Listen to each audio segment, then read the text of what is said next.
Hi, Brent. So good to see you again. Nice to see you too, Chris. So I've known you for many, many years since my student days back in the 90s at Brandon University. And whenever I saw you on the university campus, two things came to mind. You were always very genuinely interested in what I was doing and what my friends were doing in the music building. And the other thing I associated you with was you were the face of the Brandon Jazz Festival. Can you start out maybe by telling us how you got involved with the festival and when you started be working as the executive director for the festival? So I got involved with the festival during its second year in 1984 as a band director in Winnipeg. I was teaching at Sturgeon Heights, no, Sturgeon Creek it was called back then, school, and I came and participated in the jazz festival as a band director with my kids. And at the time, that following summer, then I started taking graduate studies at BU and ended up going to BU full time and settling and staying in Brandon, and got involved with the festival while I was doing graduate studies here. And I think around the fourth year, I got involved with the running of the festival and kind of took over as the main organizer in 1986, I think, 86, 87. And I don't know really when I became the official director, but around that time, around 86 or 87.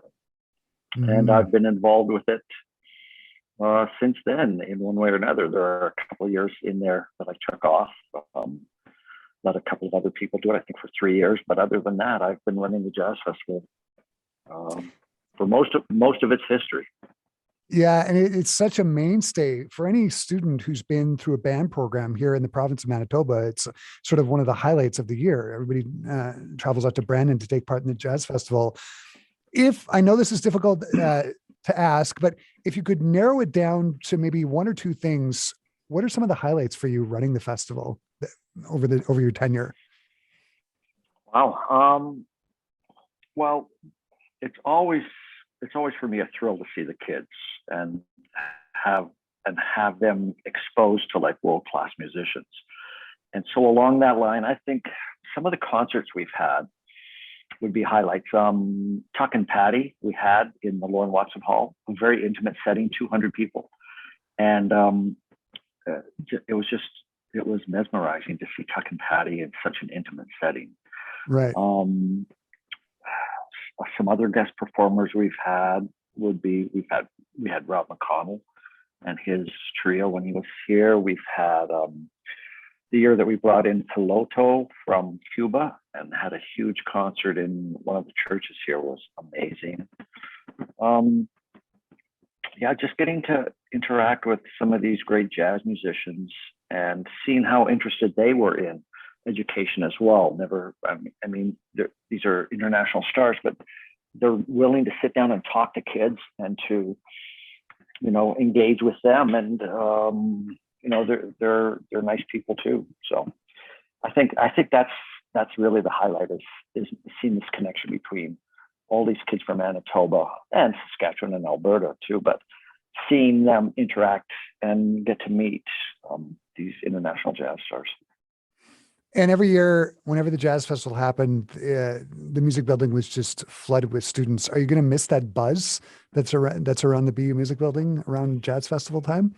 Oh, of course. I mean, that was one of the highlights. That was part of our template in the last, 15 years was so many students packed into the School of Music and the concerts sold out. And that's one of the things that I'm going to miss. But that's one of the reasons that we decided to that we couldn't go on in the same format because you can't have that now. Everybody's going to be socially distanced 2 meters apart. So when in the next foreseeable future are we going to be able to go back to that kind of a format? And right. So we decided, you know what, now is a good time to step away from it and let another organization, BU, the School of Music, let them carry on and reformat it and run another event. It seemed like the appropriate time. Right. And the festival had been canceled, what, 3 years in a row or something because of COVID? Yeah, we had to cancel the 2020, no, the 2020 um, festival about 10 days before it was supposed to happen. That was when COVID was just hitting, and we kept saying, no, no, we're good, we're good. And then it was hitting on the West Coast, and one of our West Coast adjudicators from Seattle said, no, I can't go. I can't. This is a hotbed here. And then people from New York canceled, and we realized we have to cancel. So yeah, the last 3 years we've had to cancel. I know that the jazz faculty at Brandon University is sort of taking over the torch of the Jazz Festival. Do you have any idea of what that, you were talking about the template earlier, what that's going to look like? Are there going to be any changes as to how, like, do you have, what's that going to look like? Do you know? Yeah, no, I don't know. And I sat down and had meetings with Greg Gation at the School of Music and Eric Platz there in the fall, early in the fall, and told him what we were thinking and asked them if they were interested in taking it over an event. And they, of course, were interested in taking an event. I mean, it's a huge event for the School of Music there. Right.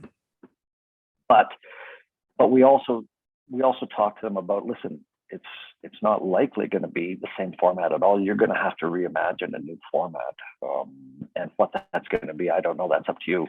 But that's why we gave them such a long lead time. Like they're looking at 2023 now as a possibility for a first event if circumstances allow, and that gives them well over a year to imagine what a new format would look like. But I have no idea what it is going to look like. It's up to them. I'm still here. I'm still here to help them out and to advise them on what we did and how things worked. But it really will be a new format. Yeah, I mean, because this is one of the things. This is going to be my next question. I just think of all the logistics that went into the Jazz Festival. You've got all of these junior and high school jazz ensembles going to BU to perform. So there's that aspect of it, but there's also getting all of the backline, all of the music stands, all of the, all of that gear. I mean, it's a logistical nightmare. And I think your expertise would come in handy for that, for the guys taking it over at BU, right? Yeah. Yeah, I mean, there's a lot of things to organize and put together. We're bringing in 17 adjudicators, or we were 17 adjudicators, all that gear, all that backline, all the venue spaces, all the volunteers, featured artists. Right. So there was a lot going on, but yeah, I can't see it being on the same scale or the same scope as it was. But who knows? They have some pretty smart people at BU there. Yeah. They'll figure it out. Mm-hmm.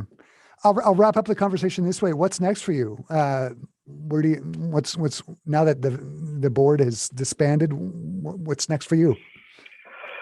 Well, I'm retired from teaching. I've been retired for 6 years. But I'm keeping pretty busy. I own a dance studio in town that I run. I own the building that the dance studio is in, and I'm going to renovate the main floor of that and put something in there. I'm driving charter buses for a local bus company here just for fun. Right. I'm planning to sail in a sailing race from London to somewhere in South America in just over a year and a half, and so I've got to do some training for that. So I've got lots of stuff going on. I'm expecting my first grandchild in another month, so that's going to change my life. So, wow, congratulations! Yeah. Life is still very interesting and very full. Mm-hmm. Brent, it's been great chatting. Thanks for taking the time to chat with me today. Nice to chat with you, Chris, and nice to see you again. Yeah, good to see you.